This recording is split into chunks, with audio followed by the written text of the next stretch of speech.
everyone, it's Brian with GreyWolf Towers again. So today's video is going to be an unboxing of the Z690 Aorus Elite AX DDR4 motherboard.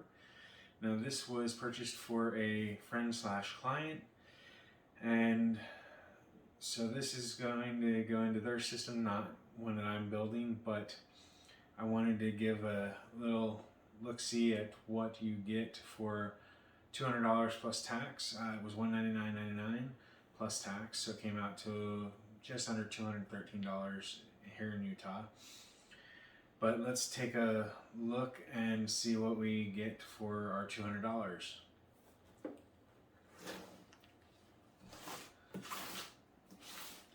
So it does have a nice box. It is PCIe 5.0 compliant for the PCIe X16 slot when using a 12th or 13th gen CPU. It is capable of using the 13th gen CPUs that are just now about to come out. However, you have to update the BIOS for that. This will not have the updated BIOS. It is the DDR4 variant, but otherwise it should be pretty similar to the DDR5 variant of the Aorus Elite AX motherboard. But let's take a look here, see what we get in our box.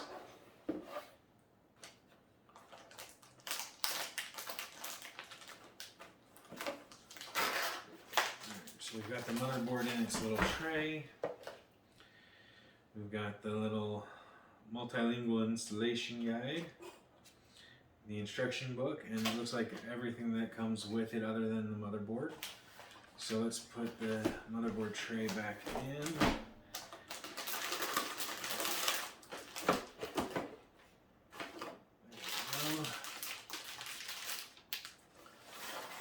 Alright, so we're just going to take a peek at this and see what we get.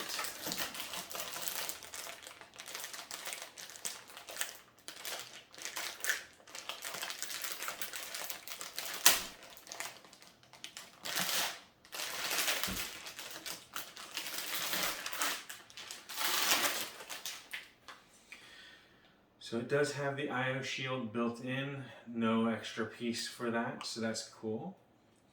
It is a socket 1700 CPU socket for Intel. You have 4 stick slots, 4 DIMM slots is what they're called, for RAM, so that's cool. There is some peel on the couple of these pieces, so you do want to make sure you take that off before you install it, or after installing but before running it. Looks like the chipset's got a cooler down here. There's three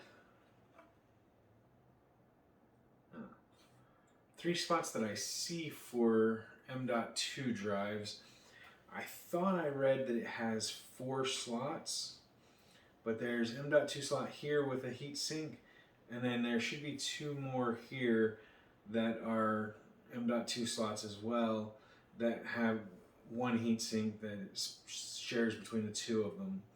There are 3 X16 slots, but I believe that one of these is a X4 and one is an X8, if I remember correctly.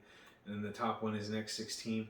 It is reinforced with some steel, so it is a little bit nicer of a port there. Looks like the 2 main ports for the, or DIMMs for the RAM are also metal encased, so that's cool for the extra support there. The VRM has some good heat sinks on it, so that's good. On the rear I/O, you've got 4 USB 2s, 2 USB 3.2s, and then 3 more USB 3.2s and a 3.2C. So that's a total of 9 USB Type A ports, 1 USB Type C port. It does have an Ethernet. It is a 2.5 gigabit Ethernet port, so that's cool. And then you've got your 2 jacks for the Wi-Fi. So the Wi-Fi antennas themselves have to be in the box underneath where the manual was. So we'll see about looking at those in a second. I see LED headers down here on the lower section of the board along with the audio, 2 USB 2s, a bunch of fan headers, so that's nice. It's like 4 fan headers. And then you've got your front panel. You've got, it looks like a reset switch for the CMOS. You've got 6 ports for SATA. Let's see, looks like some more ports for some kind of RGB headers. Then you've got the USB 3.2 header here. You've got your power connector for the motherboard, which is the 24 pin. For the CPU, you've got an 8 plus 4, so a total of 12 pins. You've got CPU fan, CPU opt fan headers. You've got RGB headers. And then right here, kind of hidden in it, you've got the Type-C front panel USB-C header. And it looks like that's pretty much everything. I mean, it's a really nice board. You get lots of features. USB-C is really cool to have. And plenty of USB ports, so that's cool. I think he's going to really enjoy this upgrade. He's going from a Z470 to the Z690. And I think he'll enjoy that jump from a 10th gen i7 to a 12th gen.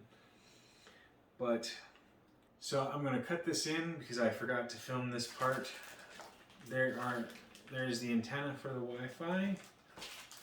Little adapter for your front panel so you can easily connect it in for the front panel connections.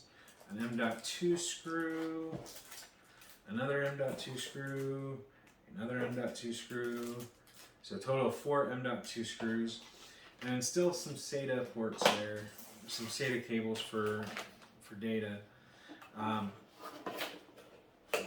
Hopefully those will be going away soon, but for now they are still commonly used, so the inclusion of them is nice.